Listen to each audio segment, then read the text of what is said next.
शहरातल्या पोरीने गावची पद्धत स्वीकारलेली दिसतीये। आज पाणी शेंदून तिने सडा रांगोळी केलीये। नमस्कार मंडळी, माझं नाव पल्लवी। सुरुवात करते आजच्या व्हिडिओला। तुम्हाला तर माहित आहे की घरी आल्यानंतर माझं सगळ्यात पहिलं काम असतं ते म्हणजे सगळा पसारा आवरून सडा रांगोळी करणं। मग मम्मीने सांगितलं लवकर लवकर हा पसारा आवर, सडा रांगोळी कर, तोपर्यंत मी तुला गरमागरम चहा देते।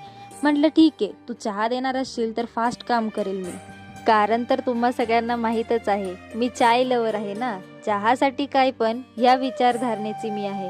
आता चहा करत होते तोपर्यंत मम्मीने चहा देखील आणून दिला मला। मी चहा घेते तोपर्यंत तुम्ही मला कमेंट बॉक्समध्ये सांगायला विसरू नका की तुमच्यापैकी कोण कोण चाय लवर आहे।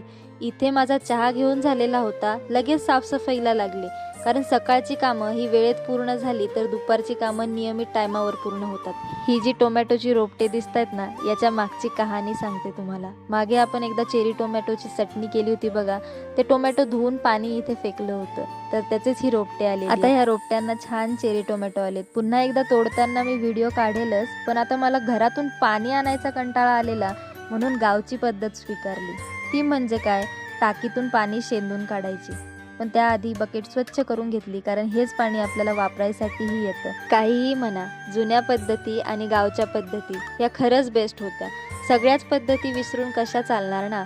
सडा रांगोळी ह्या पद्धतीमध्ये एक वेगळाच सुकून आहे। आणि तुम्हाला सांगू का, मी जरी स्वतःला शहरातली पोरगी म्हणत असेल, पण माझ्या मनात आणि माझ्या नसानसांमध्ये जी पद्धती आहे ती फक्त आणि फक्त गावची आहे बरं का।